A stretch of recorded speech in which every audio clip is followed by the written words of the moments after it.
Assalamualaikum warahmatullahi wabarakatuh. Teman-teman sekalian dimanapun berada, semoga kita sehat selalu dan dilancarkan rezekinya oleh Allah Subhanahu wa Ta'ala. Ada seorang pemuda yang rajin salat ke masjid. Pemuda itu setiap hari rajin berjamaah ke masjid. Namun tiba-tiba pemuda ini mendatangi ayahnya. Wahai ayah, mulai besok aku tidak mau lagi salat berjamaah ke masjid. Kagetlah ayahnya. Lalu sang ayah pun bertanya kepada anaknya, "Wahai anakku, apa sebabnya engkau tidak lagi mau salat berjamaah ke masjid?" Lalu sang anak pun mengungkapkan alasannya kenapa dia tidak mau lagi salat berjamaah ke masjid. "Ayah, aku melihat di masjid itu setelah orang-orang melaksanakan salat, mereka sibuk dengan membicarakan duniawi di dalam masjid dan sibuk dengan handphone mereka." Lalu ayahnya tersenyum. "Oh, jadi itu yang membuat engkau malas dan tidak mau lagi salat berjamaah ke masjid?" "Iya benar wahai ayah." Lalu sang ayah pun mengambil sebuah gelas yang begitu bersih. Lalu mengisi gelas itu dengan air putih yang begitu bening. Lalu sampailah gelas itu diisi penuh oleh ayahnya dan diberikan kepada anaknya tadi. "Wahai anakku, ini gelas yang telah berisi air yang begitu bersih. Peganglah." Maka anaknya pun terheran mendengar apa yang diberikan oleh ayahnya kepadanya. "Wahai ayahku, untuk apa engkau memberikan gelas yang berisi air ini kepadaku? Bukankah aku hanya meminta kepadamu agar engkau mengizinkanku tidak lagi salat berjamaah di masjid?"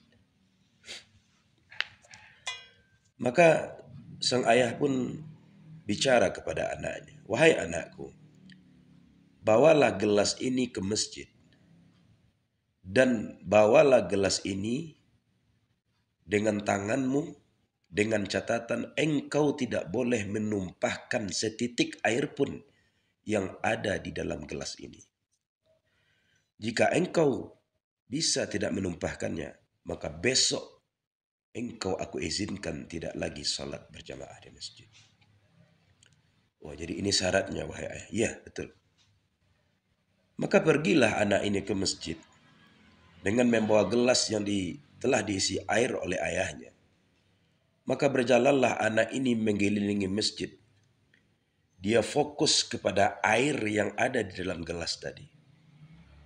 Karena itulah salah satu syaratnya, dia tidak boleh menumpahkan setitik air pun yang ada di dalam gelas itu.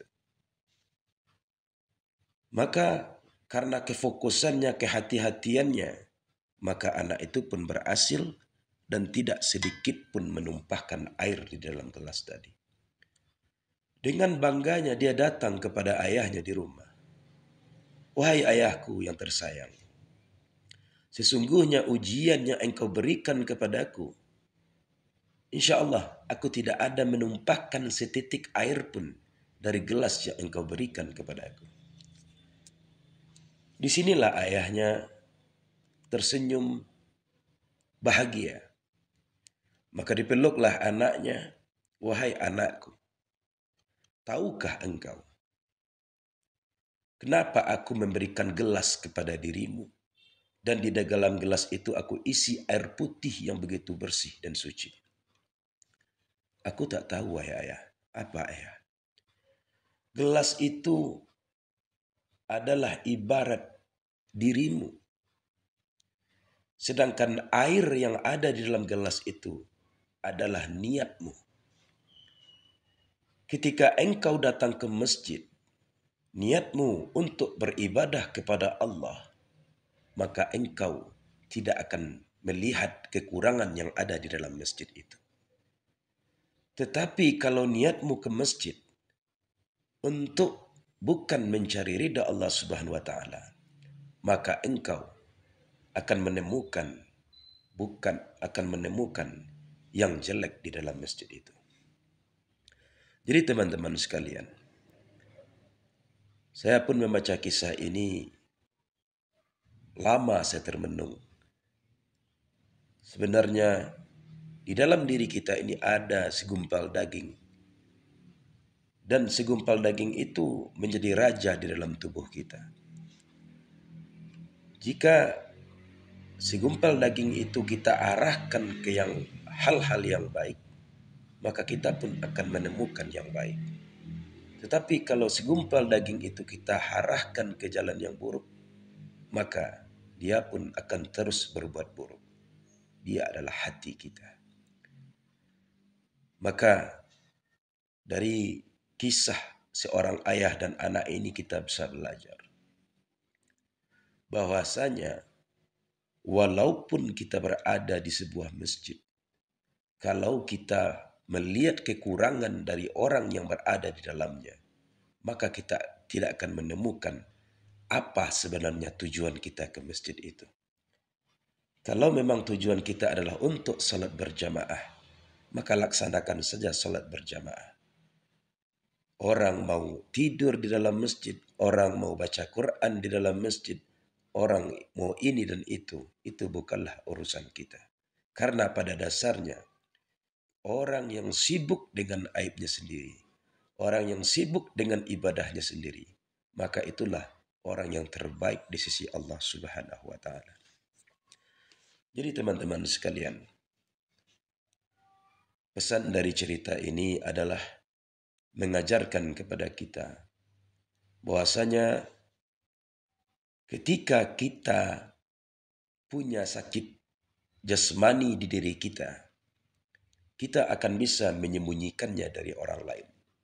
Kita contohnya seperti sakit kepala, ada yang sakit di dalam tubuh kita, kita masih bisa menyembunyikannya dari orang lain. Tetapi apabila rohani kita yang sakit, hati kita yang sakit, disinilah kelemahannya. Orang lain lebih tahu daripada kita.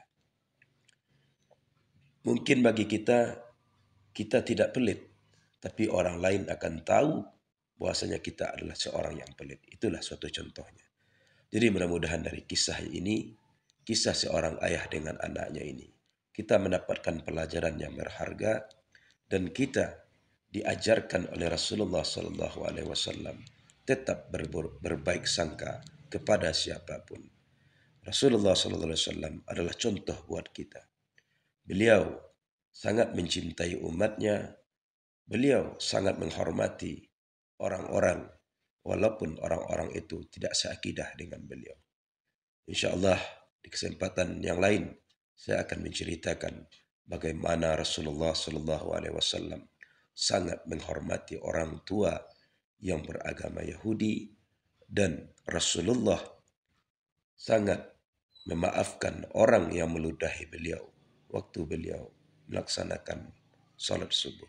Mudah-mudahan dari kisah ini saya menyampaikan mendapatkan ilmu dan kita yang mendengarkan mendapat ilmu. Maaf jika ada kesalahan dalam menyampaikan. Semoga Allah merahmati kita semua dan menyehatkan dan memanjangkan umur kita. Assalamualaikum warahmatullahi wabarakatuh.